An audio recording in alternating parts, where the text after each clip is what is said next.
व्यवस्थित काम करणाऱ्याच्या पाठीमागे राहिले त्यांना फक्त माहिती का पूर्वी शरद जोशी साहेबांची शेतकरी संघटना होती. आता इथं संघटनेत कोणी काम केलेला कार्यकर्ता असतात आठवा बाबूराव आहे. शरद जोशी साहेब म्हणायचे एका दाण्याचे 1000 दाणे करणारा शेतकरी हे अशोक चव्हाणचं तसंच आहे.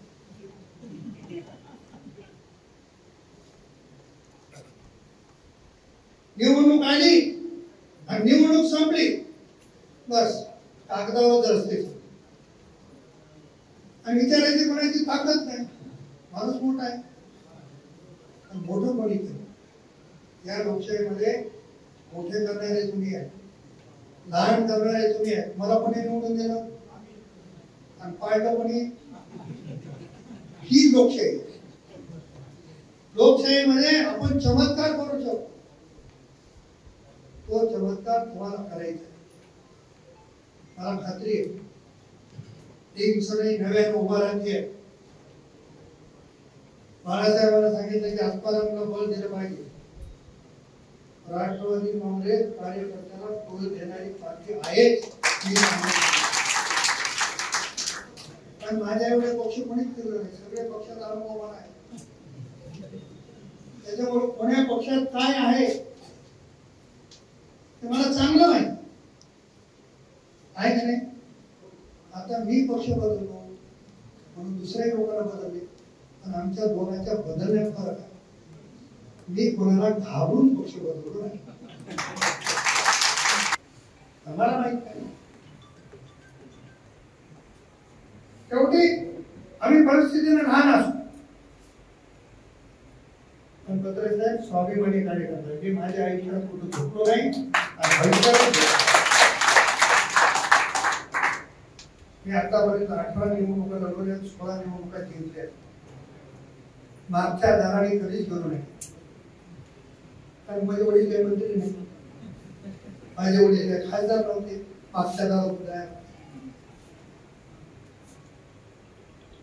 लोकांच्या तुमच्या समोर निवडणुका लढल्या. आणि तुम्हाला आग्रहाची विनंती आहे तर तरुण वर्ग मोठा आहे. ही बैठक संपल्याच्या नंतर तुम्ही ज्या पद्धतीने शरद जोशी साहेबांच्या संघटनेमध्ये शपथ घ्यायचे कार्यक्रम ती संघटनेची बाजू गावोगाव जाऊन सांगतो. माझ्याकडे काय कार्यकर्ते इतके चिवट होते की पारावर बसल्यावर लोकांचा तंबाखू घ्यायचे, लोकांचा चुना घ्यायचे, गावाला येणं करायचं.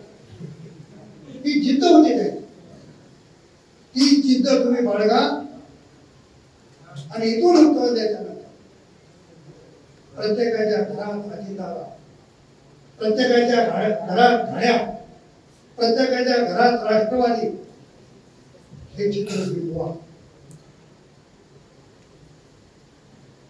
नांदेड जिल्ह्यामध्ये आज बघितला भास्करराव पाटील कंदवकरांनी प्रवेश केला, मोहनराव हंबर्ट यांनी प्रवेश केला, सुभाषराव साबणे यांनी प्रवेश केला, माजी आमदार अविनाशराव घाटे यांनी प्रवेश केला, माजी आमदार ओमप्रकाश कोकण यांनी प्रवेश केला, जिल्हा परिषदेचे माजी सभापती जे भोजगावकरांनी केला, बाळासाहेबांनी केला, शिवराज पाटलांनी केला, अनेक मान्यवरांनी राष्ट्रवादीमध्ये प्रवेश केला. आणि आता थोड्या दिवसामध्ये राष्ट्रवादी काँग्रेसचे राष्ट्रीय अध्यक्ष अजितदादा पवार साहेब परत नांदेड जिल्ह्याच्या दौऱ्यावर येत आहेत. राहिलेले सगळे प्रवेश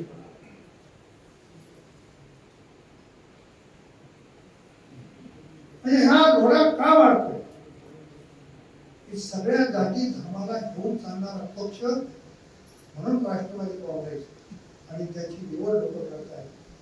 माझी आपल्याला देखील विनंती आहे की अजितदादांचा विचार हा घराघरापर्यंत पोहोचण्यासाठी राष्ट्रवादीमध्ये सक्रिय कामाला लागा. जिल्हा परिषदेचं कोणाला देखील मिळेल, पंचायत समितीचं कोणाला मिळेल, तुम्ही समाजाला देऊ. तुम्ही हे विचार करू नका की तुकडून उभा टाकलेला आहे एवढा पैशावाला आहे आम्ही आहोत ना त्याच्यामध्ये, पूर्ण ताकद राष्ट्रवादीची नव्हती त्याच्यामध्ये. कार्यकर्ता योग्य सक्षम निवडा. उमेदवार आम्ही नाही ठरवणार. तुमच्याकडे 2-4 दिवसामध्ये निरीक्षक येतील, लहान सर्कल मध्ये जातील, येळेगाव सर्कल मध्ये जातील, मालेगाव सर्कल मध्ये जातील आणि तुमच्या